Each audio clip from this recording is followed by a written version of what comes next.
আমি টুম্পা অটোওয়ালি পৌঁছে দেবই টাইমলি। কাল কি করবে যখন মিষ্টিমা বাড়ি ছেড়ে চলে যাবে?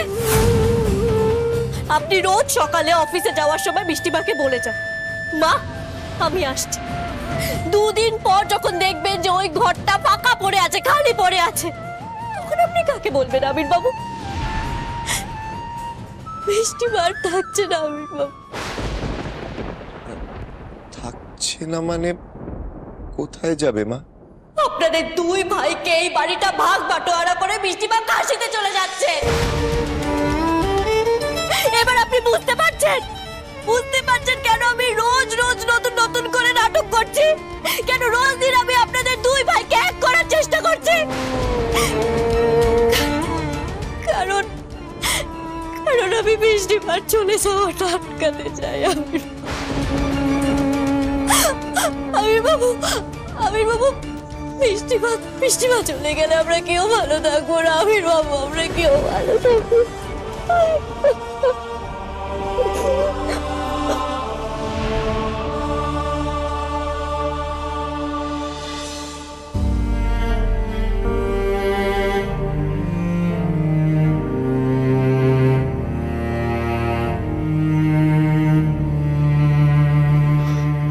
কেন এটা করলে মা? কি করেছি আমি? আমার উপর শোধ নিতে গিয়ে এত বড় একটা ডিসিশন নিলে, তুমি বাড়ি ছেড়ে চলে যাবে?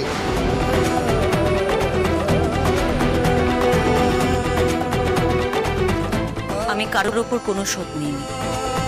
আমার যেটা ঠিক মনে হয়েছে আমি সেটাই করেছি। এটাই তোমার শোধ নেওয়া মা। একবারও তুমি আমার কথা ভাবলে না? ভাবিনি। তোদের ছাড়া আর কার কথা ভাবি? সারাটা জীবনের প্রতিটা দিন তোদের ভালো থাকা নিয়েই ভাবি। নিজের জন্য একটা দিনও রাখিনি আজও। তোরা যাতে ভালো থাকিস, শান্তিতে থাকিস, সেই জন্যই বাড়িটা ভাগ করে দিচ্ছি।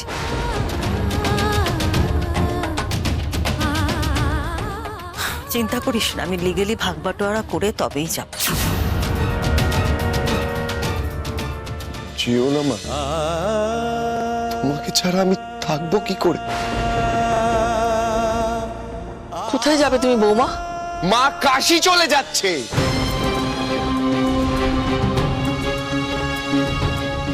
বৌমা, তুমি হঠাৎ করে এরকম একটা সিদ্ধান্ত কেন নিলে? এছাড়া আর কোনো উপায় ছিল না বাবা।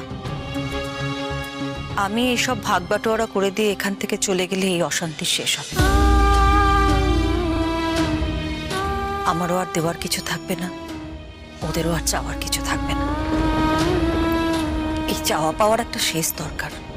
এই বাড়িতে তোমার কথাটাই শেষ কথা ছিল মা। বাড়িতে, অফিসে, যেখানে তুমি কোনো ডিসিশন নিয়েছো আমি কোনোদিনও তোমাকে প্রশ্ন করিনি মা। জানো কেন? কারণ তোমার ওপর সেই বিশ্বাসটা আমার ছিল। তুমি যা করবে সবার ভালোর জন্য করবে। তাহলে মা আজ কেন এটা করছো তুমি? আজও যা করছি তোদের ভালোর কথা ভেবেই করছি। না করছো না, ভুল করছো তুমি। আর তোকে কোথাও যেতে দেবো না মা। কোথাও যাবে না। আমার এই বাড়ি ভাগ দরকার নেই। তুমি সবকিছু বাবুকে দিয়ে দাও। আমার কিচ্ছু চাই না, কিন্তু তুমি আমাকে ছেড়ে যাবে না মা, যাবে না। তুমি চলে গেলে আমিও টুম্পাকে নিয়ে তোমার সঙ্গে চলে যাবো মা। আবির পাছার। না না না, তুমি আগে কথা দাও। তুমি কথা দাও, তুমি আমাকে ছেড়ে কোথাও যাবে না। ওঠ। টুম্পা, ওকে ঘরে নিয়ে যাও।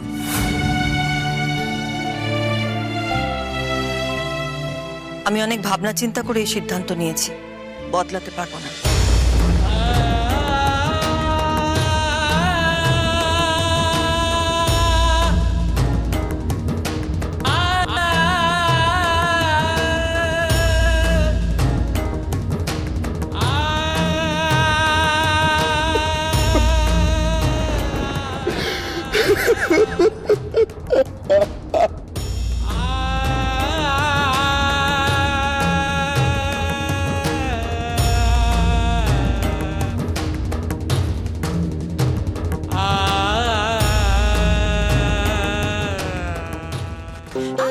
Arka, congratulations congratulations too.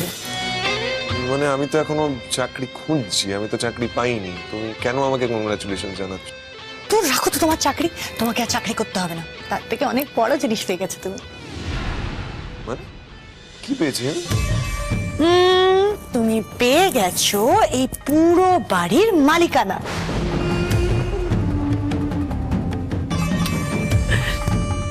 মানে আমি সেটা কি করে পেতে পারি? ঘটনাটা সেই দিকেই এগোচ্ছে। তোমার মা বললেন উনি ঠিক করেছেন যে তোমাদের দুই ভাইকে বাড়ি ভাগ করে দিয়ে উনি কাশি চলে যাবেন। কে বললো তোমাকে? কে আবার বলবে, এতক্ষণ দাঁড়িয়ে দাঁড়িয়ে তো ড্রয়িং রুম ড্রামাই দেখছিলাম। ইন্টারেস্টিং পার্টটা এরপর। মা কাশি চলে যাবে শুনে মায়ের প্রিয় ছেলে মায়ের পা ধরে জড়িয়ে কান্নাকাটি করে বলছে, প্লিজ মা প্লিজ, আমার কিচ্ছু চাই না, তুমি সব কিছু বাবুকে দিয়ে দাও, শুধু তুমি আমাকে ছেড়ে যেও না মা, তুমি যদি চলে যাও তাহলে আমিও টুম্পাকে নিয়ে তোমার সাথে চলে যাব। আর তোমার মা এই ডিসিশনটা পাল্টাবেন না, তাই মায়ের প্রিয় ছেলে নিজের বউকে নিয়ে মায়ের সাথে এখান থেকে চলে যাবেন। তারপর এই বাড়ি গাড়ি কোম্পানি সবটাই আমাদের হবে। কংগ্রাচুলেশন অর্ক, এনজয় করো, এতদিনে আমাদের জিত হলো। কোথায় যাচ্ছ? আর সঙ্গে কথা বলতে। সর্বনাশ, একে আবিরের রক্ষে নেই, অর্ক দোষার। এরপর যদি ইনি মায়ের পা জড়িয়ে ধরে তাহলে তো মায়ের মন ঘুরতে বেশি সময় লাগবে না। মাকে এইভাবে চলে যেতে দেওয়া যায় না। দাঁড়াও অর্ক,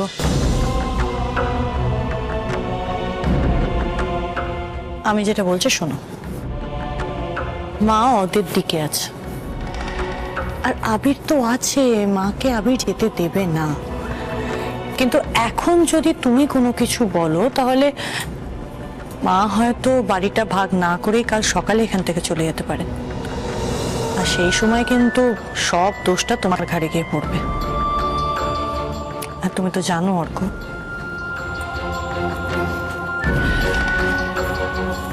মা এখন তোমাকে পছন্দ করছেন না।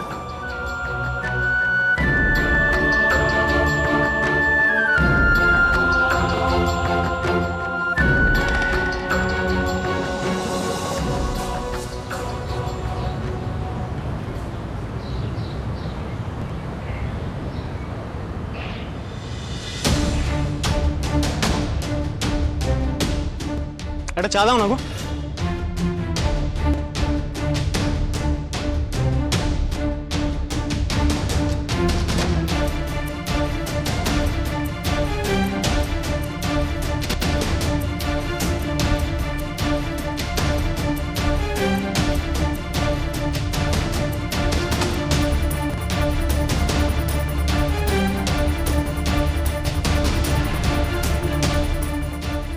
দাদা, কাকু ভালো আছেন তো? হ্যাঁ বাবলু, কি খবর? এই তো চলছে কাকু। আমি পরশু আপনার হসপিটালে গেছিলাম, আপনি তো ছিলেন না। হ্যাঁ পরশু আমার অফ ছিল।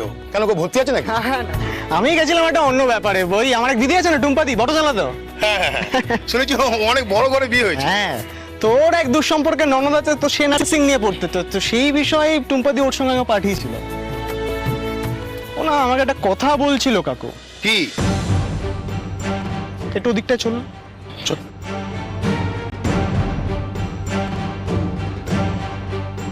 ও না একটা বিষয় নিয়ে খুব ভয় পাচ্ছে। আজকাল হসপিটালে নানা রকমের দুর্নীতি হয়, তো ও ভয় পাচ্ছে এসবের মধ্যে যদি ও আবার জড়িয়ে যায়। কিসের দুর্নীতি? না, ও শুনেছে ওর কোন এক আত্মীয় নাকি মিথ্যে বিষ খাওয়ার নাটক করে হসপিটালে ভর্তি হয়েছে। এসব করে নাকি সে সম্পত্তির ভাগ পেতে চেয়েছিল। আর এই কেসটায় তাকে সাহায্য করেছিল হসপিটালের একজন ডাক্তার আর নার্স। তারা নাকি ফলস রিপোর্টও তৈরি করে দিয়েছিল। এসব হয় নাকি কাকু? এসব ফালতু কথায় কান দিও না। তোমার দিদি ননদকে এসব কথা বিশ্বাস করতে বারণ করো। হ্যাঁ, হসপিটালে বদনাম করার জন্য অনেক এরকম গল্প ছড়ায়। আমি একদিন আনবো ওকে আপনার কাছে। হ্যাঁ এনো।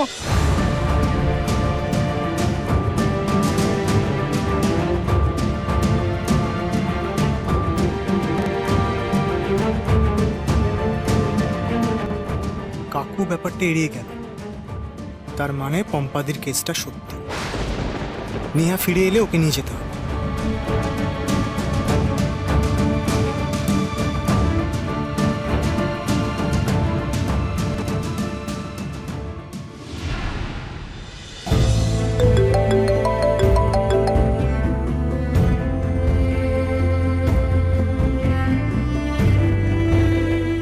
হ্যালো, গিরিজা ম্যাডাম আমাকে ফোন করেছিলেন। উনি আর সময় দিতে রাজি নন। আমাকে জিজ্ঞেস করছিলেন কাজটা আমি করতে পারবো কিনা, না হলে উনি অন্য লয়ার দেখবেন। তাই বাধ্য হয়ে আমাকে বলতে হলো আমি ফিরে এসেছি আর কালকের মধ্যেই কাজটা করে দেব। তোমাদের 15 দিন সময় দিয়েছিলাম, তোমরা কিছু করতে পারো। এখন ম্যাডামের কথা মতো কাজটা করা ছাড়া আমার আর কোনো উপায় নেই। সরি। ঠিক আছে।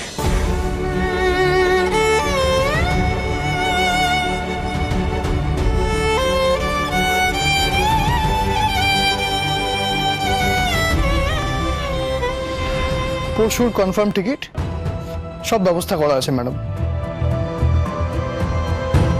আমাদের লোক আপনাকে স্টেশন থেকে রিসিভ করে নেবে। ঠিক আছে। আসছি।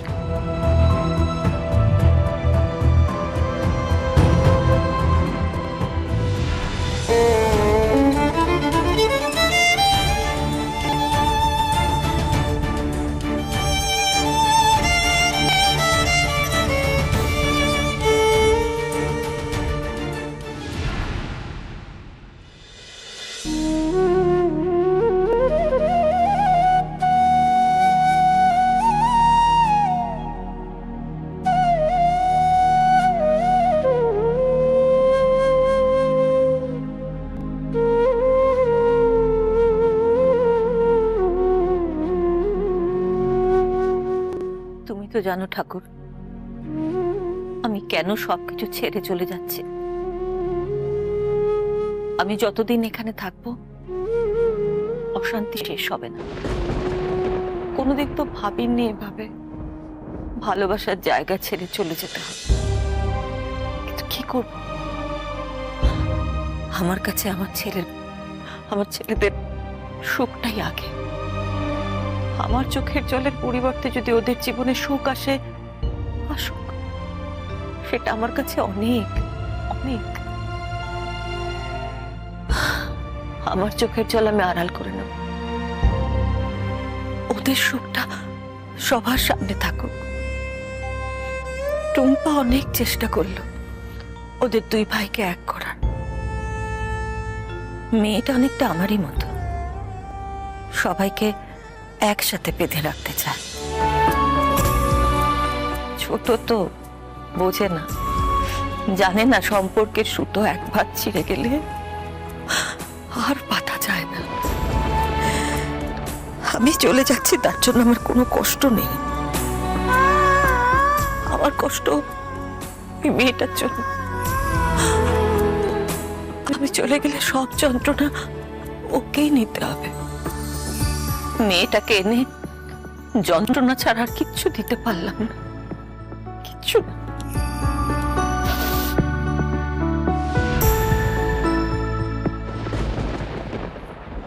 যাবে না, কথা আছে। তুমি তো চলে যাবে বলে ঠিক করেই রেখেছো, যাও। কিন্তু যাবার আগে আমি তোমার কাছে একটা জিনিস চাই মিষ্টিমা, দেবে? কি? বিশ্বাস।